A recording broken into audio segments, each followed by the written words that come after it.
Greetings everyone. My name is Adil Najam. I am the Dean of the Pardee School of Global Studies here at Boston University. And it's a great pleasure to welcome all of you, those of you who are watching live now, or those of you who might be watching later. It's a pleasure to welcome all of you to the third event in our series from the Pardee Center for the Study of the Longer Range Future. On the future of great trends. And today we have a wonderful panel, and we are going to be talking about future of digital life, if you will. What does the digital world mean? What does the future digital life mean? What does the digital economy mean? We've thought a lot about it. We talk a lot about it. All of us have ideas of what it means.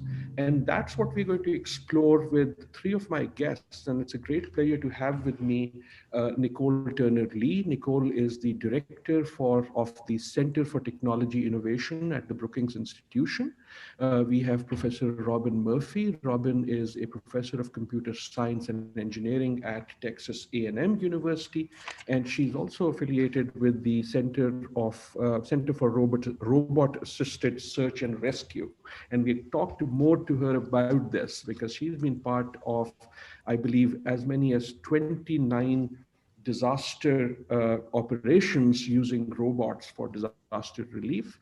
And we also have my colleague, Associate Provost Azer Bestavros, who leads our initiative on computing and data science, including our new big thrust here at Boston University in the data sciences. And that's my panel today, and we're going to start with this big question. So let me put it to you right up front, right there, which is, what does it mean to be living in a digital world? What do you think digital life or digital economy is? And maybe I can start with Robin on this question of what is the future of digital, but also what is digital? Well, in terms of robotics and the digital future, I think it's going to be kind of boring. I think that there's a lot of things that are interesting, but ultimately a bit boring. And that's based on a study we've just completed from the National Science Foundation, going back and looking at how robots were used for COVID, right? And we found that there were at least 338 instances where they were used in 48 countries on 6 continents. So that's a lot of data to look at. And what we found is that it wasn't about applications to make more money, to save people new things. It was more about more of the old stuff. So the digital future is probably going to be more Roombas and drones, and maybe robots more like R2-D2 and less like Ex Machina, where they look just like us and they're ready to take over the world.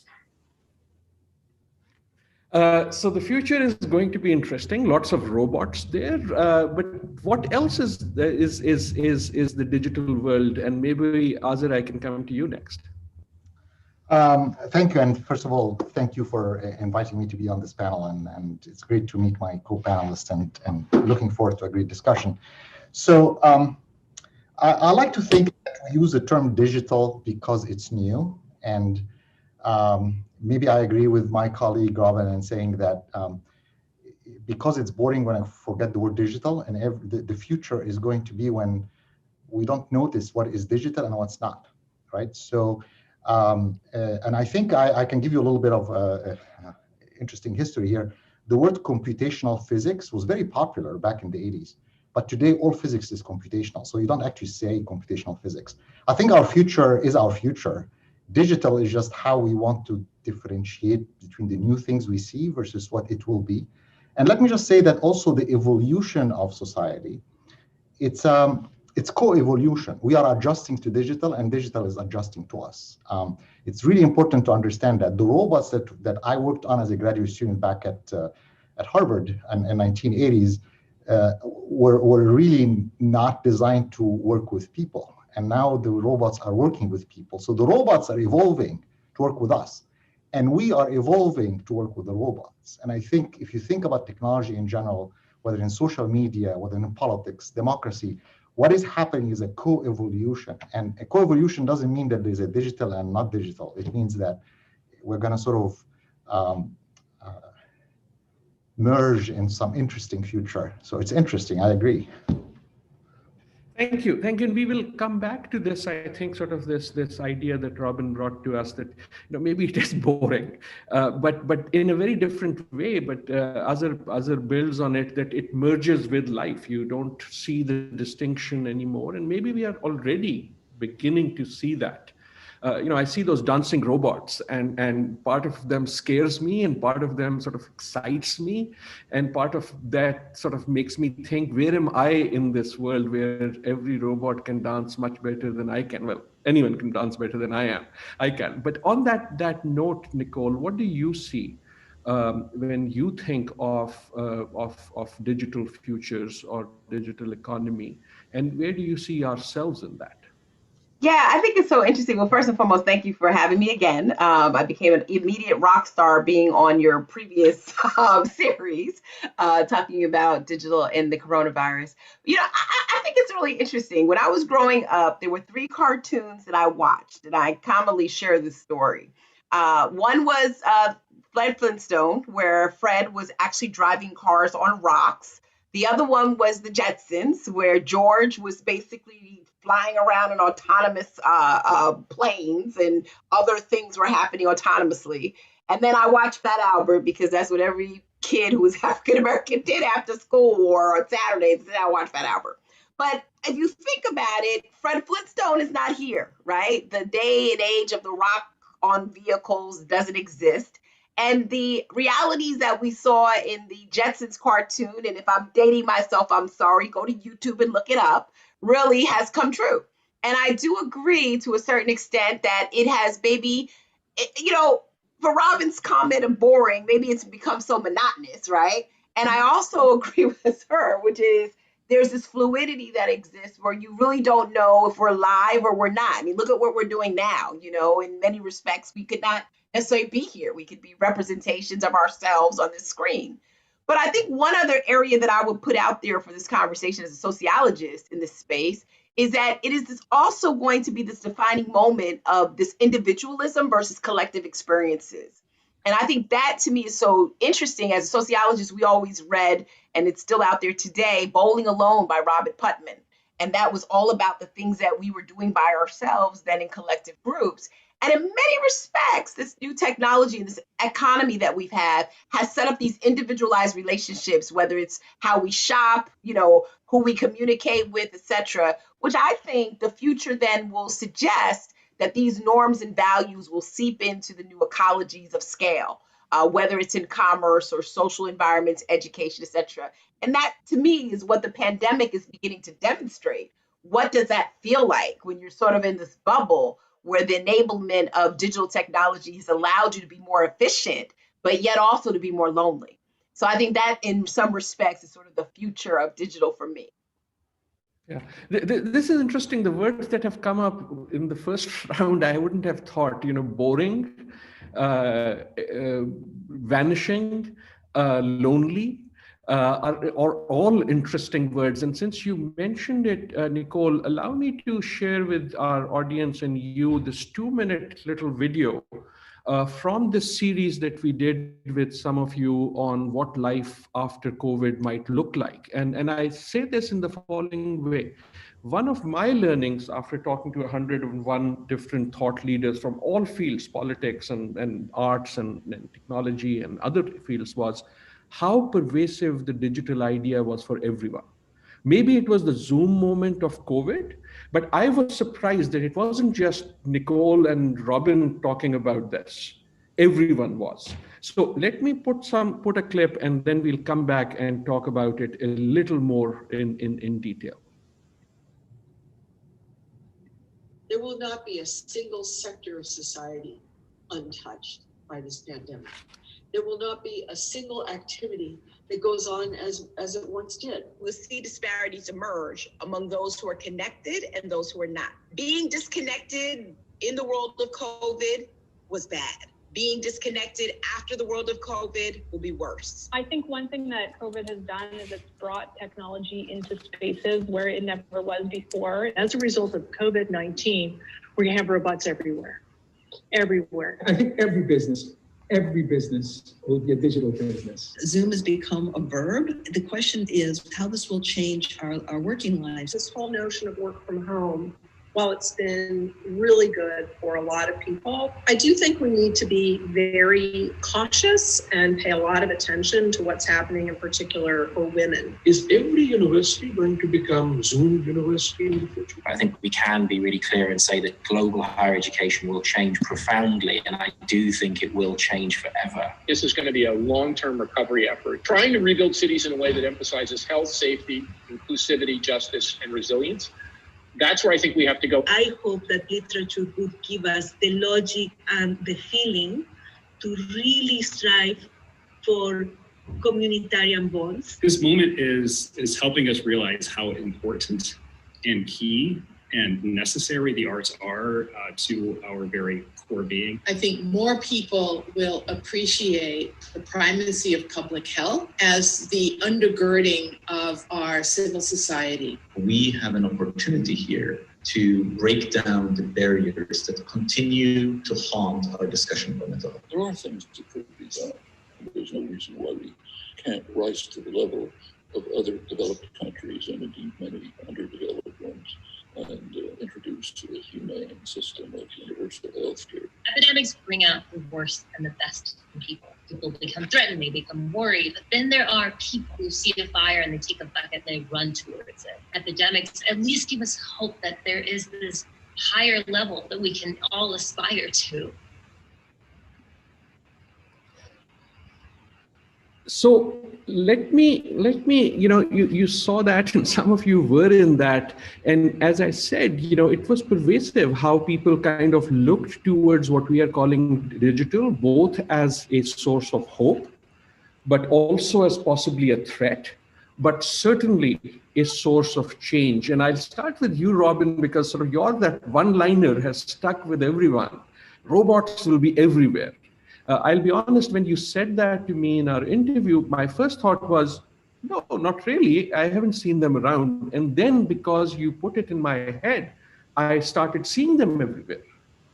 And they didn't look like the robots from science fiction. So say a bit more when you think of this robot world for a moment. What does it look like? Should we be afraid of it? Should we be excited about it? How should we feel about it?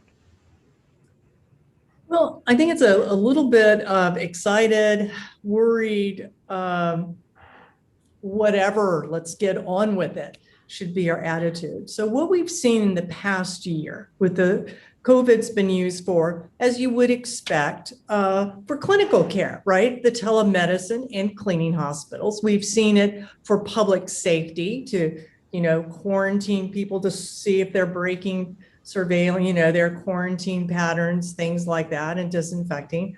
We've seen it for laboratory automation, but we've also seen the third largest use was actually for going back to work and school. The fourth largest use, getting to Nicol's point, was simply quality of life. Hey, I'm going to fly this drone over to a woman I met before lockdown and see if she'll talk to me. Maybe I'll ask her out on a date. Hey, we should go and attend remotely graduation ceremonies. And we can do that with the same teleoperation, the same telemedicine technology there. And then we see laboratory automation, we see non-hospital care, all of these things. But look how much, getting to Nicol's point, half of the time we're using the robots to project ourselves, to do things, to be with people. And I think that's going to be something that's going to, hopefully we'll be able to be physically with people, but we'll continue to use the technology to be part of that. Should we be afraid? Who's afraid of their Roomba? But I am afraid of someone taking my job. So let me jump in here. And I think it depends on what you define by a robot, right? So is an algorithm that writes news reports for you automatically a robot or not? Okay, so with due sort of respect to the robotics community that are building Roombas and so on, I think that if we take AI as automated decision making, automated creative work, So how many of you have seen robots compose music? And they are getting better and better, and to the point that they confuse people. How about making up, taking video and making up stories about it? So the question here is, maybe the robot that is automated running in my house, I'm not afraid of, because I can see it, I can turn it off, I can kick it. How about the robot that is influencing my vote? How about the robot that is influencing democracy? And who really pays for that? And so even though I'm the computer scientist who's studying all the wonderful things here at BU, absolutely we should be scared of it. Not because it's bad, it's because we don't see who's playing in that field, right? And I think the reactions we're seeing with COVID, including COVID. So I actually not sure. I mean, I saw the clips and everybody says it's never going to be the same again. Well, that's part of evolution, right? Evolution is all about a little bit of a shock to the system, and then you react to it. COVID is just one shock, but guess what? We had a shock with the election. We had the shock there is lots of shocks, and we should just realize that digital is going to evolve us as we deal with these things. So I love the future we are about to do. It's exciting. Maybe it's boring for some areas, but it's also scary in others, and we just have to. And the question is, to what extent are we making decisions about our future? And I think that's what worries me. It really is about who is making that decision. This is why I have a lot of interest in sort of technology in the public, for the public good. Sort of who is actually pushing that agenda, as opposed to technology for making money and technology for winning elections and running, etc. So.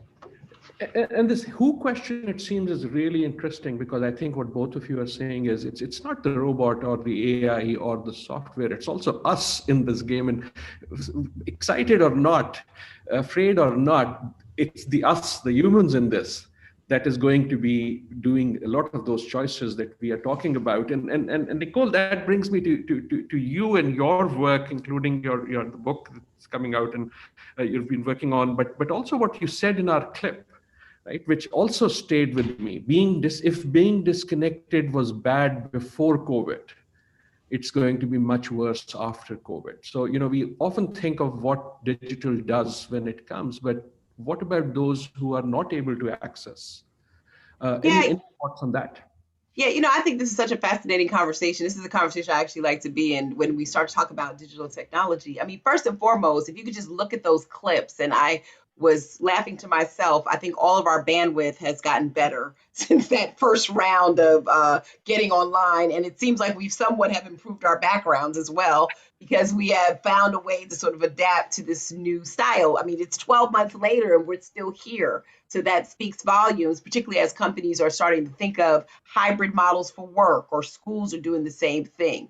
We're going to see more of this, which is, I think, to my colleagues' points, really poignant, because I think many of us who have been following this field have never thought that we would see this immediate transformation. We've always known that digital has been disruptive. We saw what it did to the transportation industry, the hospitality industry, but this has actually been so disruptive that it's actually eliminated, obliterated places, permanently jobs and industries that should have taken a much longer time to actually transition. With that being said, I do think, the comments that we're talking about and have been made are really relevant, right? Because we're now talking about a technology that has found itself within the placement of power. And when you begin to think about the technology and the placement of power, it then brings up causes of concern when it comes to equity. So my book, for example, is on the U.S. digital divide. It comes out this fall, thank goodness. But it really took me a long time, because I started the field research before the pandemic, and I found myself stuck as I saw the way that inequity became much more entrenched. The title of my book is Digitally Invisible: How the Internet is Creating the New Underclass. And there are many, many invisible people that exist in this country as a result of this pandemic, simply because of the lack of access to healthcare and the lack of access to viable economic opportunities. And there are even more. If we look at what Azer is saying, like the fact that technology will replace the traditional in-person transactional capacities that we had. And if you do not have technology, you will most likely pay a surcharge on the things that you need to actually be engaged in, from civil society to elsewhere. But more importantly, the technology based on who is in power will sort of dictate the norms, values, and assumptions around its use. And it will also have implications on the ability of that technology to be contextualized to the lived experiences of the people who are using it. So just a real quick thought, and then I'll shut up. So I was looking at the video in which I was in, and I was thinking about my hair was different because I was hoping that I wasn't wearing the same dress because I don't know what I'm wearing anymore on these Zoom calls, but I knew my hair was different. And in some of the research that I do at Brookings in facial recognition technologies, we are now discovering that not only are people with browner complexions unidentifiable or lighting has impact, but we also know that Black women who change their hair are not recognizable by the technology because the people who develop it don't understand the context in which it may be employed, particularly the cultural context. And so I think, to the points of my colleagues, this is a case where we've all wanted this. It is exciting. I love it. I'm a technology wonk when it comes to artificial intelligence systems, et cetera. But we want it to be democratized. And I think we've had too many cases so far where it's hard to start to envision the way in which we can actually deploy a technology which is still somewhat connected to the experiences of the people who have the historical realities of our country and our world and how we make it fair. And I think for the evolution of this economy is actually going to demonstrate how unfair we really are when we allow it to become another point of power in the decisions that get made about people, communities, as well as, the determinants of future products. So I think, to me, it's been interesting because, it's no longer about the company or the robot. It's about, I think, Robin, what you probably would, it's where the robot's being deployed and what the robot is recognizing in terms of people's experiences. And I'll come to Robin in a minute, but I should say those of you who are watching on YouTube or on our page or anywhere else, please do join the conversation, send us your questions, and we would love to put those to our panelists. But Robin, you were wanting to jump in. Nicol, I really think your points are excellent. I'm going to push back a little bit on the democratization because what we've seen is a sudden shift that is putting the robots in the hands of normal people, of rural public health and public law officials of public safety. What we're seeing is that now the drones that are $1,000, you can start paying for that out of your pocket. It's no longer the ones that you have to buy and be approved by the FBI and cost $200,000.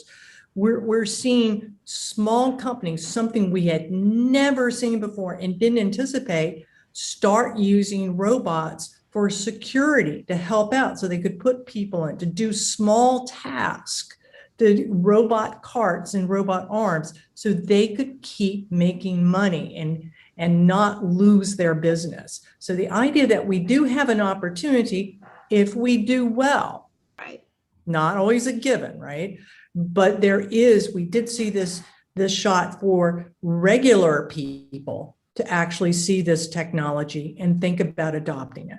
Right. Can I just jump in real quick? No, I think that's an excellent point, right? Because it's become more general purpose. But where I stand, like in this area of just sort of thinking about the democratization of this information, of these technologies, is when we also see them used for increased surveillance. So some of the people that are getting access to these technologies, particularly because the price point is low, particularly because it's a new shiny object, also use it. And I think for all of us on this event, they use it for both the good and the bad.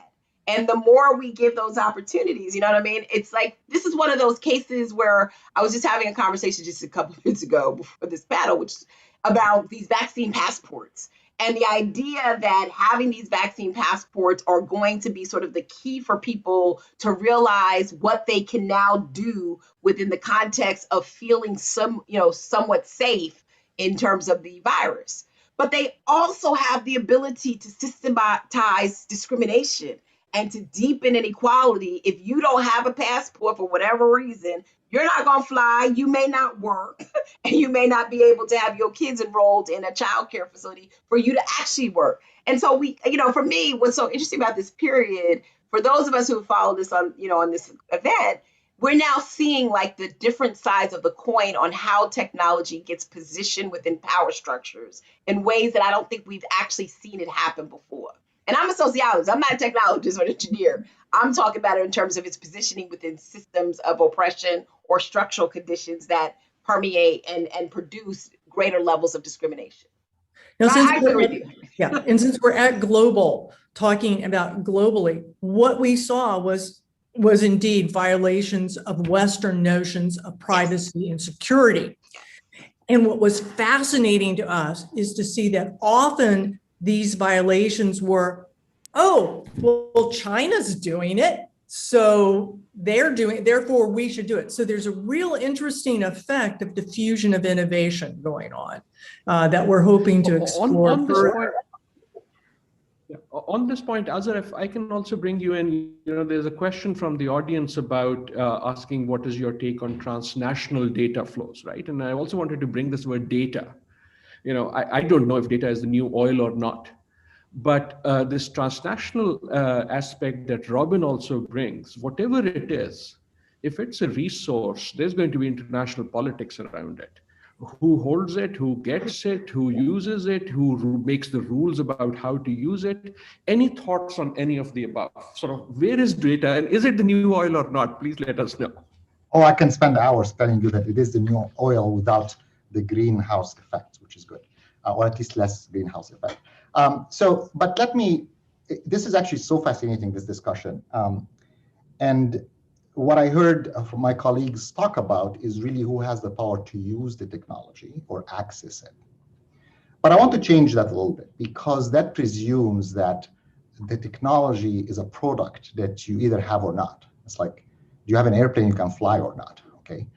So then the superpower, you have weapons, right? So do you have face recognition system that the police can use or not? And I like to say that we are still reacting to the fact that technology was in the hand of technologists. And what I'm seeing, the opportunity is who develops the technology, that's the question. And if you think about who develops the technology, then the question about face recognition being problematic for African-American versus not is besides the point, because if African-Americans developed the technology, you would not have much of that pushback or potential for difficulty. And now to your question about transnational effects and data in general. I want to say that technology, specifically computing and data sciences, are an equalizer. They are an equalizer, right? So if you think about what technology is able to do, it's to take down the systems that we had before. Today, you can communicate with people without a government being able to listen in on you, right?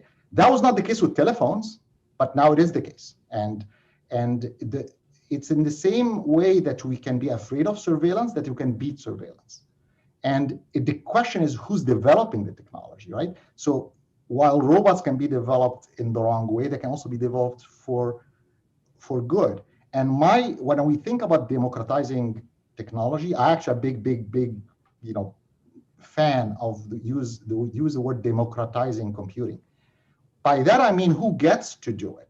It should not be just Google and Facebook and the big companies. It should not just be the big governments. It also should be the public interest, the individual citizens. And that's a place where education and academia has a huge place to play, right? We can change that by educating people, by empowering them and so on with technology. So, it depends on whether you're a user of technology or a developer of it. I want to give Robin the floor on this one also, because there's this question about sort of, pushing back on you, Robin, saying, well, the $1,000 drone may become more accessible, but there are people who are struggling to pay their rent. In the US, the question asks, but then also one thinks of the world. Now, partly my immediate thought is, well, the $1,000 drone one assumes might become the $100 and soon the $10 if some of that sort of equalization happens. But your thoughts on that, as well as democratizing force, technology is the great equalizer, or is technology the new divide? Well, I certainly think that prices will continue to drop and become more accessible to normal people, to small businesses who might be able to use these in new ways to continue to hire and employ people. And that has been a trend that we've seen. But I want to circle back to Azer's really great point about robots being a product and who develops them, and the implied lack of diversity, which is true, on how they're developed. And get into this idea of responsible innovation, because I work in disasters. I see people come up with, oh, look, I've created something new and shiny just for you that's never been tried. So let's put in a disaster where we can make things worse. I see one of the biggest problems, I'm going to go out on a limb here, in the way we develop technology is the startup culture and the lean startup culture. Oh, let's get it. We can get this one most valuable product part to work, and this, and then give me more money, and then later on we're going to worry about what Azer also talked about, how it's going to really work with people versus, shiny. And so this pressure to make money, to show something works, to show anything works, not to show that it works responsibly, not to show that, we'll just use the same data sets for machine learning that everybody else uses because we don't have time. We won't get money to do it right. We just need to get something to get our round C funding. And I think that's a huge problem. I want to come to some of the other questions, but Nicole, I did want to sort of round this round, at least with coming back to you. The digital divide, you gave us that term. Is that, tell us what you think the digital divide is and will be, and is it diminishing over time? Or do you see sort of new phases of it continuing in our digital future? Yeah, so I'm going to answer that question, but I cannot sit quiet on responding to that about this technology is the lowest barrier to entry.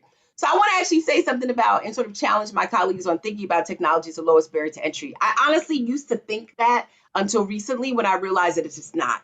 When we start to look at this question of data, the challenge with the new data currency today is that it is a currency that rests upon all of us as products, and not necessarily a culture that rests upon us in a very proactive sense. And so some of my work in policy often challenges legislators when we think about the solutions that we're putting, and I'll now go to your question, to solve the digital divide, often makes the assumption that consumers are passive when it comes to technology. And so it's about getting them access, making it affordable, and ensuring that people have the literacy tools to use it.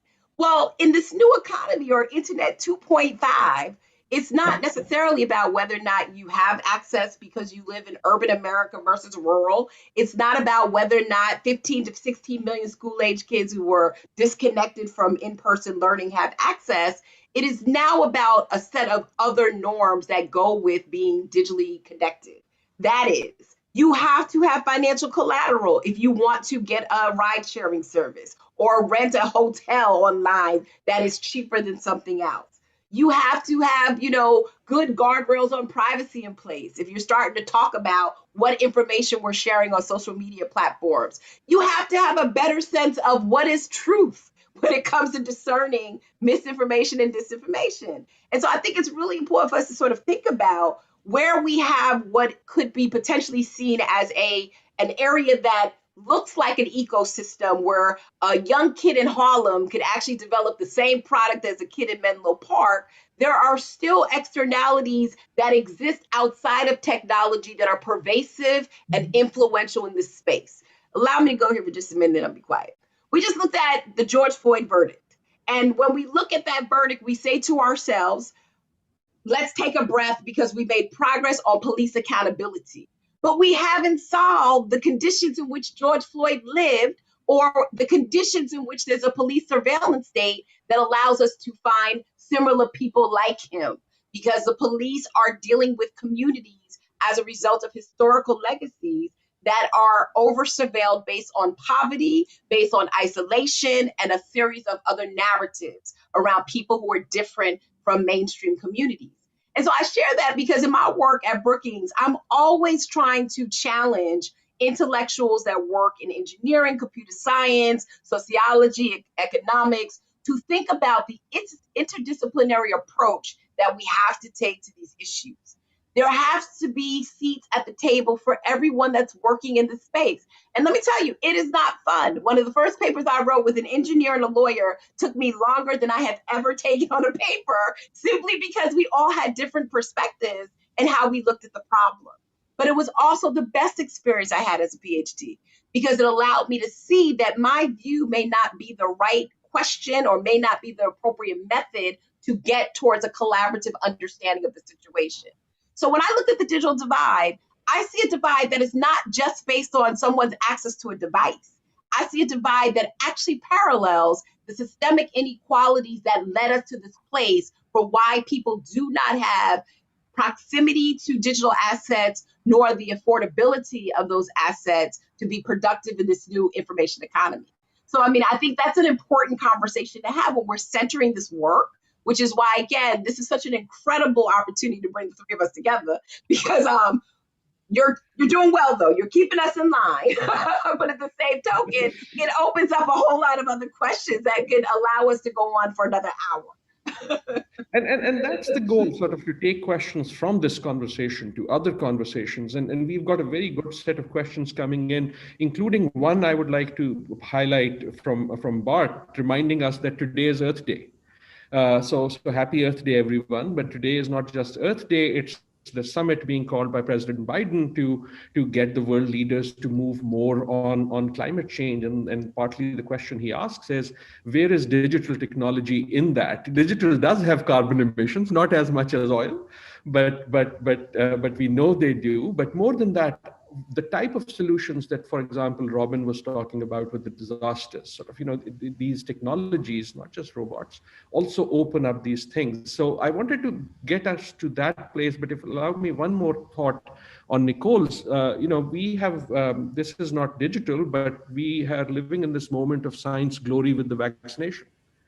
And yet, even though in the US, we're feeling good about getting vaccinated right now, this is the worst moment of the pandemic in the actual number of global deaths. Right now, today is actually the height. It wasn't 5 months ago. And that again shows this technological divide of once you have a technology, in this case, a vaccination, of how the equity question, both domestically, locally, regionally, globally, is an important one. But where I want to take the conversation, Azer, with you, pick up anything you want, but I wanted to bring you to help us bring the conversation also. So what? What do we do about this? How do we train new generations to answer the questions that all three of you are raising? How do we, what is the role of education? I particularly want to ask you that, because you are building this program here in BU, but also open it to others. What is the role of education? What is the role of regulation? What is the role of laws, rules, parliaments, people, economy? Lead us off, Azer. Thank you. I'll actually start with the digital divide. And if you start from the beginning of this panel, I said digital should disappear. So it's a divide, right? The fact that it's digital is, because digital is still new here. And I think what I heard from Nicol is precisely that it's basically the underlying conditions that come into it. With that, I'll stick still to digital divide and say that, I'm old enough that I can say the digital divide, when we talked about it in the 80s, was about who has a PC versus who doesn't. And maybe fast forward, it's who has, a robot or not. And I actually would like to say that whatever that divide is, digital or not, it's moving. It's not that it's deepening. I don't like that. It's not that it's deepening. It's just moving. And I would like to say that the digital divide now is moving from access to technology to development and technology. This is where we have the digital divide, right? And now to your question, and this is what BU is trying to do about it, democratize access to data science programs. Who joins a data science program or a computing and data science program at a university today? It's kids who are privileged to go to high schools where they have computer science AP, et cetera, typically, male, Caucasian, et cetera. And they come to the university, they are the ones who declare the major before even they start. And who are we missing out on is the kids who perhaps somehow got turned off by calculus or decided that this is not for them. And the question is, what can we do in a university to have equal access to this technology so that we have broader participation in the development of the technology. This is, I think, the digital divide, the line has moved. It's not anymore about who gets access to an internet connection. There's a little bit of that, and we should do better, no question. It's really about who gets to participate in the development of software and the next version of whatever technology we have. So, and this is where I did mention before, universities have a huge role to play. And as a matter of fact, nobody can do it except us. This is not something that Facebook or Google can solve for us. This is something we have to solve for ourselves. And it's finally the point where we empower students to develop the next set of solutions we have. So, but Azer, before I move to Robin, so what is the role for us in university? Sort of making more sort of number crunchers and programmers, or what else? It's to empower the social worker to go out there and use data and use and develop algorithms and AI. It's to empower the caregivers, to empower the educators, the teachers in our schools. We have a wonderful WheeLock, College of Education, and what are we doing so that the teachers of the future are themselves, developers of the technology and can communicate that to their students. So our work in the arts, our work in think about sociology and political science. What are we doing to have those leaders of tomorrow, the ones who are actually going to lead the society, be themselves developers of solutions, right? Not just the users of whatever big tech decides to throw our way. Yeah. I'll come to Nicol, especially on policy, but Robin, if I can first come to you, more of the same, but also you had mentioned, for example, startups. What is the role of the economy in building this boring future so that it's boring in a good way and an inclusive way? Well, I think it gets back to some of the points that both Nicol and Azer were making. Let's take self-driving cars. Brookings did a lovely study that pointed out that I think 2018, we had several deaths. Not a single state changed their regulations to improve safety for its citizens, even though it was clear, oops, we were a little too open. We should have required a little bit more. And so I think we're seeing, back to Azer, that digital divide is that our school teachers, we do research experiences for teachers. And if I am so lucky to get a teacher who teaches science, who has a science background, and most of the time they have a science background in biology or maybe space.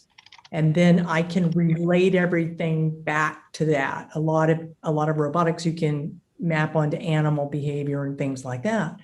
But we don't have a good education system. We are not teaching. So how would we expect students to get excited about this material? How would we expect them to stay in? We give them access, but video games are quicker and easier, and they don't have ownership. How do we get that? And so I think that's a big problem. Nicol, same question to you. If we move beyond simply imagining the future to saying, how do we prepare for it? And what's the role of policy? What's the role of social policy in particular in that? Well, I think, first and foremost, I think we have to come to the realization that the reason that we have the lack of diversity in the science and technology field, one part of it is student interest, but the other part is that we have all of these discouragements that actually happen to Black and brown kids when it comes to these areas. I mean, first and foremost, for Black boys in particular, if they are not exposed in an exciting way to math and science by the time they're in fourth grade, there's a high likelihood that they will not have that type of enthusiasm going into college. It's another study that tells us by the 9th grade of college or the freshman year of college, if a kid is actually not involved with math and science, that's not going to be a career that he's going to pursue. And I think you can speak to many, anecdotally, many parents of color. I have a child that is a son who decided not to pursue a math and science degree simply because a professor at his high school told him that he wasn't good at math. And so I think we have to address, and this is what I'm really excited about as we think about policy, we have to look at these things from a racial equity standpoint, where we're we're starting to think about what are the solutions to make technology much more ubiquitous, or like to Robin's point, make it much more general purpose so that people can see those technologies within their home, helping them to solve problems, not just from what they're going to buy or how they're going to clean their rugs, but to what kind of telemedicine or healthcare or clinical decisions are they going to make that has been embodied in predictive decision making. I mean, a lot of this goes back to, this is where policymakers struggle, goes back to the origins of how we got here in the first place. Technology has always been driven and guided by light touch regulations that have allowed permissionless innovation to flourish. Now, what Robin is referring to, we now have permissionless forgiveness, that where these technologies create harms or create externalities that generate, additional disparities, that we actually have people that say, I'm sorry. We saw that in the trail of Cambridge Analytica when hundreds of millions of people's data were compromised and votes were suppressed. And what did we get on a testimony? I'm sorry, won't happen again. And so I think that there's going to be spaces for public policy to come in and provide the types of prescriptions that make it racially equitable for people to participate at all levels, whether that's providing more monies to schools to be able to bring in underrepresented populations. We're going to see a state where in our algorithmic data sets that policymakers should be putting monies towards more overrepresented data sets where we can actually have facial recognition technologies that work on all people, where the algorithm in medicine works on women as it does in men. And I also think policymakers need to make sure that not only are these models inclusive, but they're lawful. Part of the challenge of being in permissionless innovation means that you can break things real quick and then try to sweep it up the rug, but not realize that you foreclose on opportunities in financial services or housing or employment that people have a hard time basically reclaiming.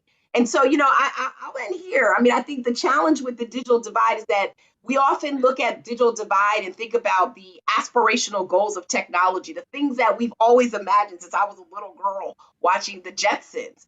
But there is a divide when that divide actually dictates what people have access to and what they don't.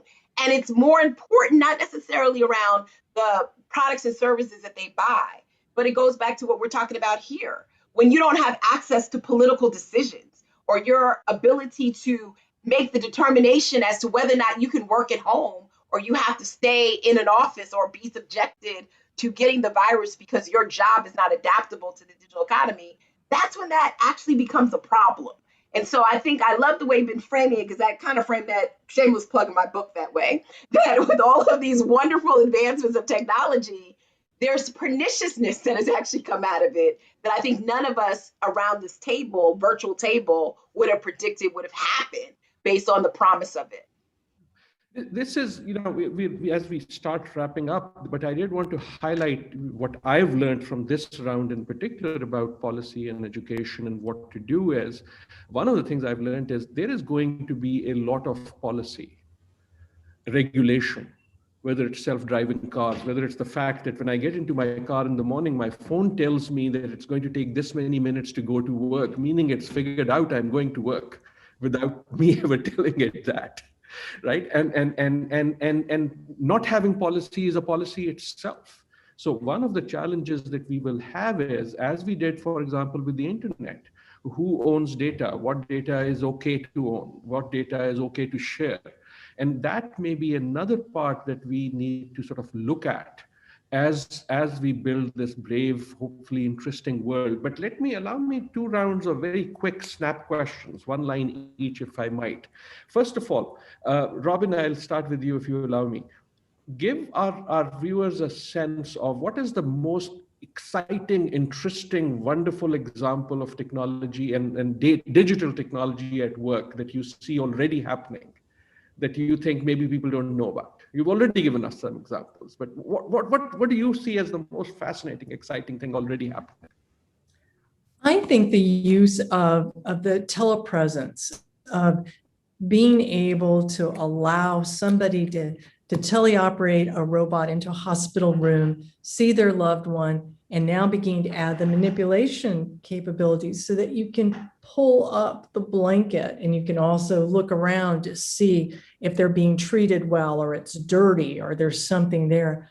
I think these subtly immersive experiences are going to allow us to be more connected, even though we're separate. Same question, Azer, and I'll ask the converse later, but what's the most fascinating, exciting, heartwarming use of technology you see, digital, you see today? Wow.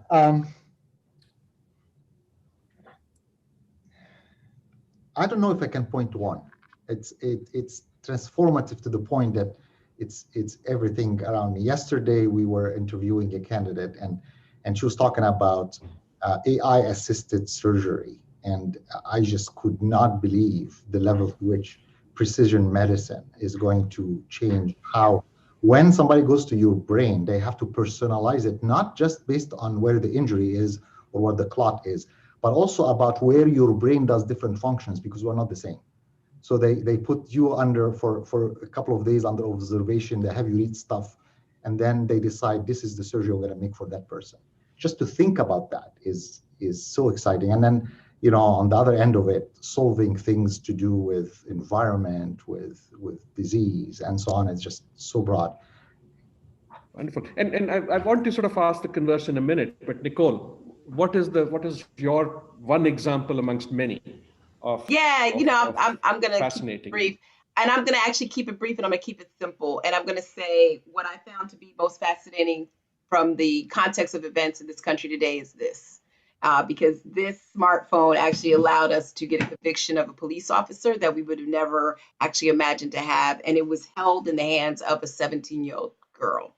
And so I'll say that. There's a whole lot of other things I can geek out on, but I wrote a piece about this. I'm just so fascinated by what that tool was able to do for marginalized communities that have not been able to get their voice down. And my example would have been similar. It would be my mother sitting 3 continents away, yes, creating a relationship with her grandchildren in Boston and kicking me totally out of that in such wonderful ways that I could not have imagined. Now the converse. Robin, we'll start with you again. A use of technology, digital, that worries you. Well, I think it's the abuse of technology. I mean, we've already talked about the surveillance culture that's not compatible with Western culture, but here's something that I saw during COVID that really distressed me. We saw a large number of disinfecting robots get cloned. So disinfecting robots have been around since Ebola. They're used in hospitals commonly for hospital-acquired infections. But they, the minute this happened, all of a sudden the inventories got bought out. Everybody wanted one, all the hospitals. Well, and they're expensive. Anything with a hospital, medical stuff is expensive. So several countries came up with this idea, we'll just make it ourselves. Well, a couple of things, what's that thing? You're violating intellectual property. So we just threw that out the window, but you're bypassing all of the tests to make sure this technology works. So it's not just blasting it with UVC light. There's reflectors, there's timing that has been tuned. So it's not just, oh, we're gonna make it cheaper. The idea of cloning is scary, but it is scarier to me that governments condone it, that they have such little understanding of science and technology, much less the idea of intellectual property, how this all works in an ecosystem of responsible development. We just don't, getting back to everybody else's thing, we're not getting the education that we need in the broadest way. Azer? What worries me most is the increasing lag between the development of policies and rules and regulations and the speed with which technology is developing. So we are now trying to solve problems that started 15 years ago, 20 years ago, but technology is not moving at the speed with which we are educating our lawmakers and making the policies.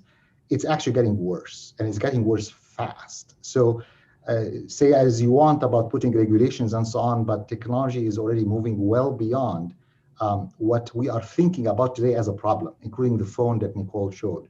We're way beyond the phone. So the question is, who is thinking? And that gap is increasing, and it's okay if it's just fixed and just moving. It's not. It's actually getting worse. Nicol, what worries you? Well, what worries me from technology, this is actually just very pragmatic and very truthful, is that there are not more social scientists and sociologists that come to these conversations. So that worries me that we've sort of were kicked to the curb for a period of time, and now some of us are getting a get in for free card, but we need to have more of us that sit alongside our friends in technology to actually develop these products and services. And I would just say, to that. yeah, I mean, I tell my engineer friends, every engineer, technologist, and computer scientist should have a sociologist as a friend. Amen to that. Certainly here at Boston University, at the Pardee Center, Pardee School, but I think everywhere. But allow me to sneak in one very last question. Short, quick, we only have 2 minutes for all three of us, the four of us. Robin, I'll start with you. We will invite you in 5 years, 10 if you wish. What do you think might have happened by then to digital that most people today would be surprised by? We're a center for the future. So if you look at the near future, 5-10 years, what do you think will actually happen much faster than people expect, or will happen that people don't expect just now? I think we're going to have much more home robots in our homes and robots in our communities, and more robots in their control.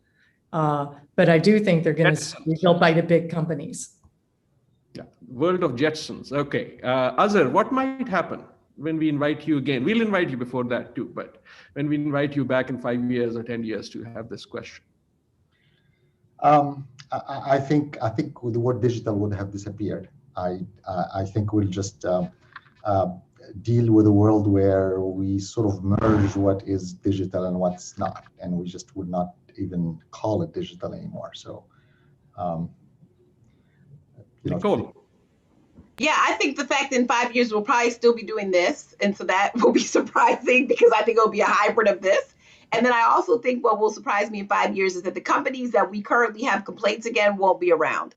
There will be other iterations of technological companies, because just that's the way it works in terms of the innovation sphere. So I kind of agree with that. Google and Facebook and Instagram and all. Thank you, all three of you. This has been a wonderful, wonderful conversation, as we knew it would be. My gratitude to everyone who's been watching or who will be watching. We are really grateful to all three of you for opening up with such a thought-provoking, honest discussion. I hope, as was said in the discussion, people will take from this not answers as much as questions that all of us need to think about.